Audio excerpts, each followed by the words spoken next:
Biyya Yihudaatti har'a oduu haaraa ta'e waan keessaniitu Yesuus du'ee du'aa ka'e kun ajaa'ibumaa misiraachoo addaati kuni nurratti aboon qabu arfiinsaa jajjabeera duuni labsiin labsii kanaafuu labsii du'aa ka'u Yesuus mo'eera gurra kan qabu haa dhaga'u biyya Yihudaatti har'a oduu haaraa ta'e.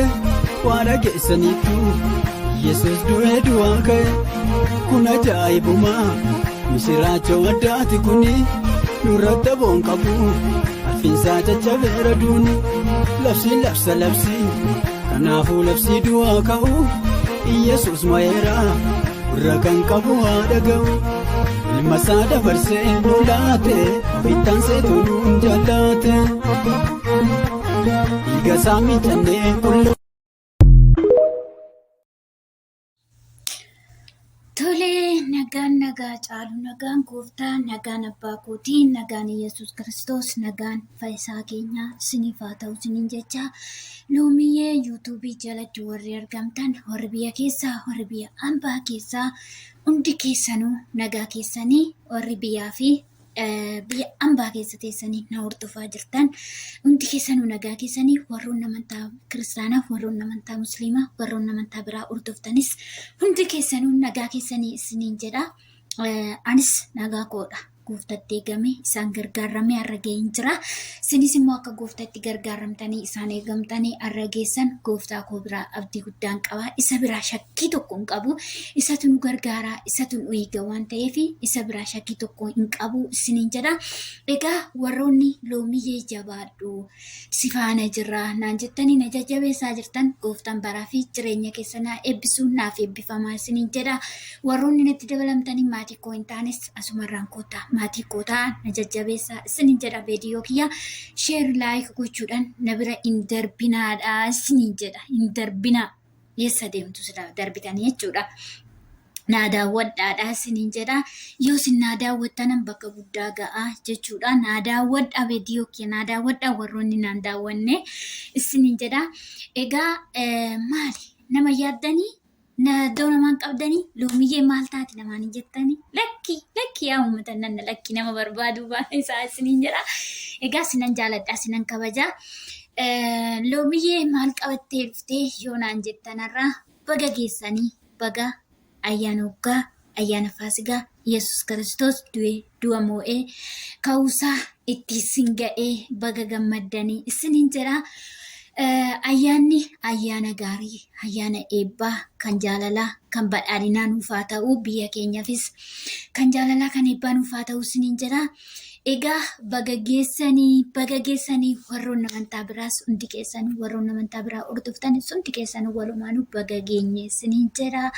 Ayyaana gaarii kan jaalalaa kan eebbaa nuuf haa ta'u isiniin jedheen jira. Egaa ayyaanni maal fakkaata? Maaliin dabarsaa jirtu isiniin jedha. Egaa loomiyyee maal taate ati azanii qabdamoo maal taateeti uffata akkasii kanaan dhuftee jechuu dandeessu jechuudha. Injattuu akka jettan nan beeka. Innaa shakkinaa isiniin jedha azanii tokkos qabaadhee miti maaliif gooftatti hin gammanne maaliif uffata adii uffachuu diddee maaliif uffata aadaa uffachuu diddee jechuu dandeessu. Hin jedhina akkas. Kun anaaf uffata miti moo isiniin jedha. Na shakkinaa isiniin jechuu barbaaditanii guyyaa ayyaana akkaatti ba'uuyi uffata gurraachaan ba'uuyi jechuu dandeessu. Namoonni tokko hin jettu dhugaa baay'ee jettu akka jettan nan beeka hojii keessa nan beeka. Innaa viidiyoo kiyya naa daawwadhaa na jajjabeessaa na bira dhaabbadhaa isiniin jedha. Hiriyoonni koo hundi keessanuu warroonni biyya keessa jirtanis maatiin koo firoonni koo hundi keessanuu baga geessanii isiniin jedha.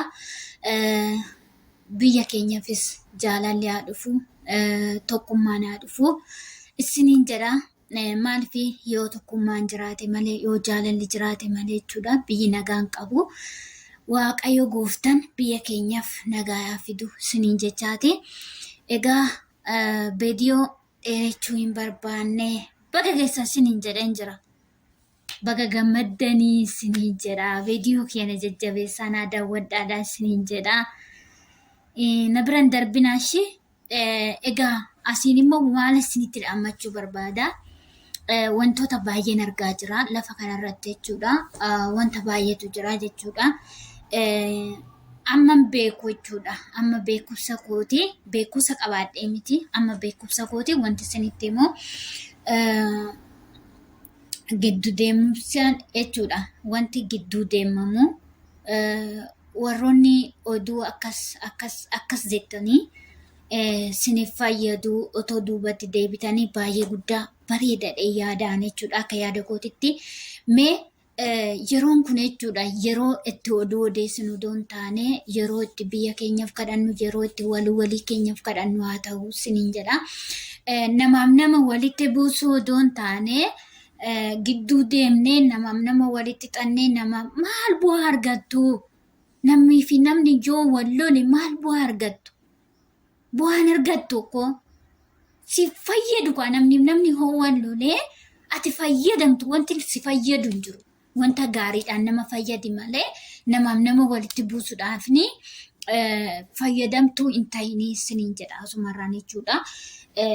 Maaliif yeroo kana keessa oduu gidduu deemummaa gidduu akkas jechuu tokko jira waan ta'eef wanti akkasii kun oduu dhaabbatee jaalalaan deemanii baay'ee guddaa barbaachisaadha. Maaliif yeroon kun yeroo biyya keenyaaf kadhannu yeroo oduuti miti yeroo oduun qabaatina. Maaliif yeroo biyya keessaniif kadhattan yeroo walii keessaniif kadhattan barri kun bara dheekkomsaa waan ta'eef bara jaalalli laphee namaa keessa hin jirre waan ta'eef yeroo itti walii keenya kadhannu yeroo itti wal jajjabeessinu yeroo itti tokkummaadhaan deemnu ta'uu qaba malee yeroo nama tokkummaadhaan deemu gidduu seenanii addaan baasanii miti jechuudha barri kun jechuudha. Innaa warroonni oduu namaa dhageessanii oduu namaatiin walitti bubbuutanii wal loltanii sun immoo dhaabaa isiniin jedha asumarraan jechuudha. Oduun hin barbaachisu oduudhaan walitti bu'uu kan hin barbaachifnee fi dhaabaadha isiniin jechuu barbaada jechuudha. Walitti bu'uun faayidaa hin qabu. Walitti bu'uun hafuura seexanaati. Hin barbaachisu isiniin jedha. Gidduu deemtuu of keessaa balleessaa. Osin oduu nageessitni yoo oduu nama tokko hin nageessan ta'ee eessaa dhufee oduu sun gidduu seenaati nageessu taana jechuudha. Yoo ati dhageesse sitti daddabalamaa dhufa jechuudha. Ati oduu jechuudha. Ati oduu irratti dabalattee jettee dhufte jechuudha. Maaliif nama akkasiiti iddoo hin kennina. Akka yaada kootte jechuudha. Akka siniin jedhutti otoo jechuudha. Nama dhufee oduu sinitti himu san maal jechuun ni qabda seetan. Gizee namni sun akkas naan jedhu ati maal laan jettee? Ati waa naan hin jennee? Ati waa xasin goonee? Ati keessa hin jirtu? Otoo jettanii baay'ee guddaa gaariidha yaada jechuudha. Akka yaada kootti akkanan yaadutti. Innaa akkasisiniin jechuu barbaada. Jaalala uumaa, tokkummaa uumaa, jibbuubsa hin uumina. Jibbiinsi gidduu keessan keessa balleessa. Maaliif tokkummaadhaan adeemu jaalalaan adeemnu siniin jedha. Egaa sinittiin baay'isuu asumaan jajjabaadhaa. Ayyaana gaarii siniif haa ta'u siniin jedheen jira. Asumaan na jajjabeessaa beediyooti ammoo akkana gochuudhaan biran darbinaa siniin akkana gootan malee biran darbinaadha. Na jajjabeessaa siniin jedha. Akkasoo gootan ukkoo yoo quba xuxxan sinitti ulfaatu gisuma takkitti xuxxaniituma bira dabartu. Ba'aa miti jechuudha.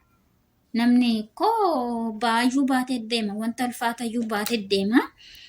Ishiidhuma qubaan akkana goonu tana dhiistanii bira hin darbinaadha. Isiniin jedhaa jabaadhaa. Oolmaa gaarii siniif haa ta'uu. Ayyaana gaarii siniif haa ta'uu siniin jedheen jira. Guddaa galatoomaa baay'ee sin jaalladhaa baay'ee sin kabajaa. Rakkadhee yoo waa dhabe of hirkaasumuunillee hojjedheen nama ta'a dafqa kan koofiniinee hadha jiraachuuf jedhee tasan galu cubbuutti haqa namaan eeggadda ani akka lubbuutti rakkoo ficcitii kan koo hin himadhu ormatti rabbii tokkicha malee hin hirkadhu namatti hojjedheen of jijjiira harka namaan kajeelu yoo tattaaffatan malee jiruun namaan qajeelu Amanamummaan qaba of teekkan jiraadhu jireenya koo keessatti abadan harkan laadhu. Kaayyoo koo na hanqisuuf natti baay'atus gufuun hagan galma koo gahu abadan anin kufu. Waan kaleessa na darbee fadhan gaddu ofitti bor argachuutu malaa kan na darbee olitti. Maalummaa koo nan beeka jecha namaaf hin ciisu. Ofiinis naman tuqu kan na tuqes hin dhiisu. Jecha namaatiif jedhee abadan hin gufadhu. Eenyunuu na hin caalu ani of hin tuffadhu. Waan ijaan hin argine shakkiidhaan hin murteessu.